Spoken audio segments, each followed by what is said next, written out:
everybody. Welcome back. Wednesday night edition of Inside the Headset. Going to roll back down to Alabama, right around that Guntersville area, to a little town called Albertville. Going to talk to the head coach of the Albertville Aggies. He's 0-3, still looking for that first win. Head coach Bert Browne. How you doing tonight, Coach? And I'm okay. How about yourself? Always a pleasure to talk to you. I'm doing great. Well, went up to Florence. And that's a little bit of that wasn't a far ride. Once you get over 65, and then what is it, about 50, 60 minutes, you're over into Florence and you're at North Alabama Stadium. But tough game this past Friday night. You stare at the score when it comes in, it's 51-0. But at the same time, I'm not real concerned as much about the score is what did Albertville learn? Did you feel like, you're getting better even though it's 51-0? I mean, you got to look at it from this time a year ago when you're sitting there and you're losing 51-0. It's not as bad or maybe as what it seems, and you take it from there, Coach.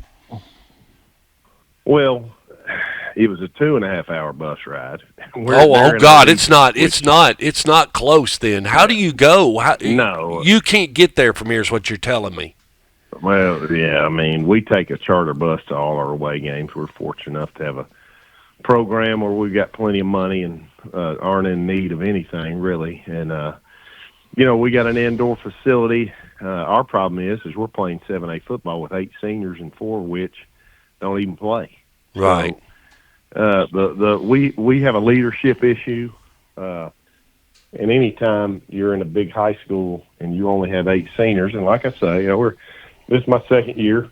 The 4 previous years were poor football, and a lot of kids were run off, and 2 different coaches had the reins there, and we're starting a 5'8.5" sophomore guard who's scared to death, which I would be too. We're playing grown men now. 7A football in Alabama it's big time football, and got a freshman quarterback. It's the same old thing. We get the first play, we get a fumble on their 23, when we don't even advance it. We go backwards, as a matter of fact, and like I say, we're starting a sophomore center, a sophomore 5'8" sophomore guard, and a sophomore tackle, and then play a freshman tackle at times. So, it's one of those. You need 730 days. You need 7. What you're telling me, you just described it. Just what you said. What you said last week. They need to be the sophomores and freshmen need to be juniors and seniors, and in 730 days, you said last week, we're going to be good, Stork, in 2 years. Yeah, that's right, Stork, and we are. I think we're going to be good next year. We've got 26 juniors, and so anytime you're playing with last year we had 8 seniors, so our kids have never really been modeled leadership. That's the biggest thing. Mm-hmm. And so if you're model leadership over the last 4 years, it's tough. I mean, it's tough for your kids to learn that stuff. And so, it's we're in a bad spot right now. We just don't have the horses. And it'd be kind of like, I don't know. I can't, who I could say over there. It'd probably be about like Cannon County playing in Oakland's region right now. Right. More county. Overmatched. Yeah, more county. Take a single A team and stick it. Right. Yeah. We're and basically that's what we are right now. When you've had 8 seniors back to back,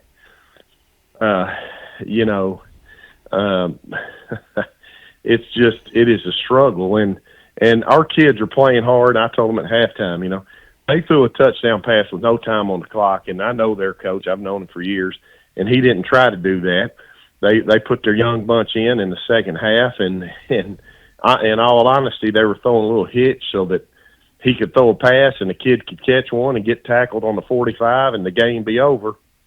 And I think daggone, if we put pressure on their quarterback, he rolls out to the right, a little sophomore, and throws one up in the air about a mile, and it took 8 days to come down, and our kid standing back there doesn't bat it down. They score a touchdown with the last play of the game. And, it was one of those deals where it was up there forever, and you think we got to make a play, man. You got to knock that ball down.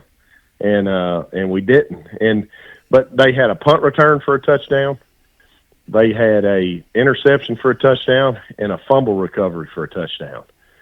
So, you talk about just absolutely do it to ourselves. And we can't afford to do that. And I've told the kids that. But, Stork, we're starting a freshman quarterback that's not got any time to throw the football. Mm-mm. And, you think about that. He's got to be scared to death. Well, he's getting no experience. He's not really getting any quality experience where he can get some success and some confidence under him. No, and that's just the thing, man. You're talking about a puppy having to play 7A football, and it all started when I first got here. Our quarterback went through spring with us, and I played Division I quarterback. My offensive coordinator was John Elway's backup. He started some as a freshman at Notre Dame, and then transferred. And this kid who's going to be a senior says, "Hey, I'm going to go to Hoover and beat that guy out." Well, no, you're not. The guy left and played 5 minutes of football at Hoover last year, so he ruined his senior year. And we tried to tell him, you're not going to go down there and beat out a guy that's got 6 SEC offers, No. And so that started the domino effect with seniors. A lot of those seniors, we had 3 senior offensive linemen quit during the summer because they thought, well, we don't have a chance. And that's kind of the mindset here. So it's a lot of you're having to rebuild that we can do this, and we're not trying to make this into a Remember the Titans video, and right. But at the same time, you got to start. And the worst part about it is, like you said, when you first started coaching, you told them, guess what? This ain't going to be overnight, and it's going to get worse before it gets better. And that's hard to explain to people because, like you said, just the simple thing you're saying, bat the ball down. If you can't catch it when you're within striking distance, even if you can't catch it, but you can get a hand on it, well, that keeps them from scoring. That's football 101. Yeah. So you're just, at times, the mistakes you're seeing on the field, these are things that, like you're saying, because you've lost that 4 years of, whoever it was that was before you, not only was he not coaching correctly, but he wasn't teaching any fundamentals. So now you're going through what kids should know we're talking AAA football. You've got a bunch of kids out there, and the mindset is they're not even at AAA football level yet. Where and I'm not being mean, but it's not saying you're dumb or you're stupid. It's football education. Right. It's football education of when the game is going on. Just like when you see a guy running back door, flip him the ball. He's beat his man. Give him a bounce pass. He lays it in. It's not a two-handed chest pass. It's going to have to be a bounce pass because you can't do a two-handed chest pass on a back door. You got to do a bounce pass. So it's. I mean, certain things are just over and it's over and over and over again. Things that you tell them that when they're young kids, and you and it is frustrating. I know it's frustrating for them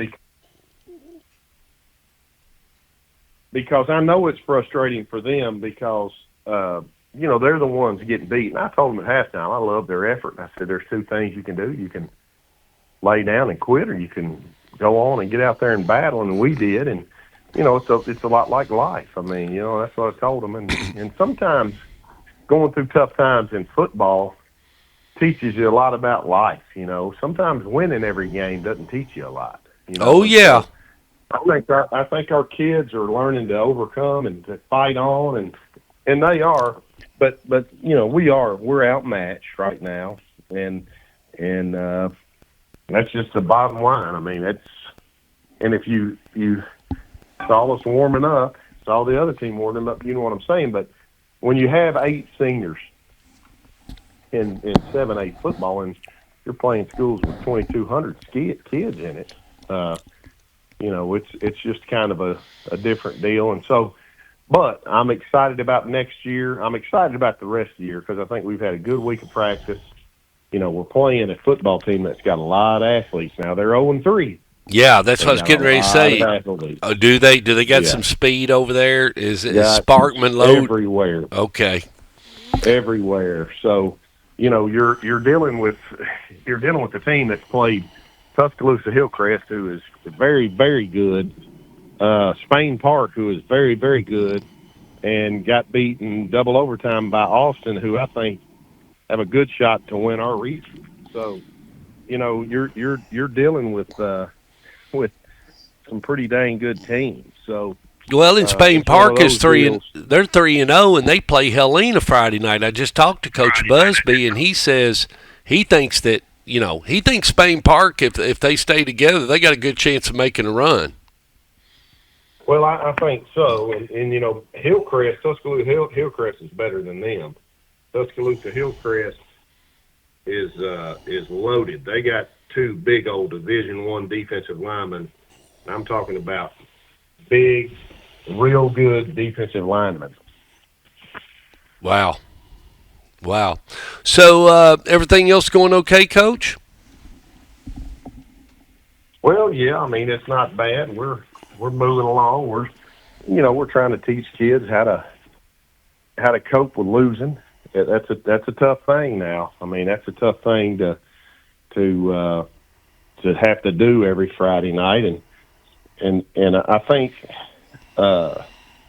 Stork, these kids, these seniors have won 2 football games in their career at the varsity level as freshmen, because a lot of them had to play as freshmen, and they've won 2 football games in 4 years. So that's tough, and it's tough when you go into high school and people are making fun of you. Your buddies are, but I applaud those kids because they love the game and they play, and we do some good things. There is no question. I mean, we'll make some big plays. We'll play great defense. They scored on 3 screens the other night, one of which we had to get kid tackled for a 10-yard loss in the backfield, and he shook it off and went 45 yards. So, but this is a kid's probably going to play Division I running back, and we got a sophomore trying to tackle him, so but this is all going to pay off in the future for us because we're playing a lot of young kids, and that they don't have a choice. They got to play, which, in all honesty, they should be. A lot of these kids should be playing JV football. But like I say, I've recruited the hallways. Got 26 juniors, got 33 sophomores, 37 freshmen, 50 eighth graders, and 45 seventh graders. So, the future looks good here, and so I'm excited about that. And I tell myself every day that I'm here for more than just football. I'm here to help these kids and teach them some about life and that kind of deal.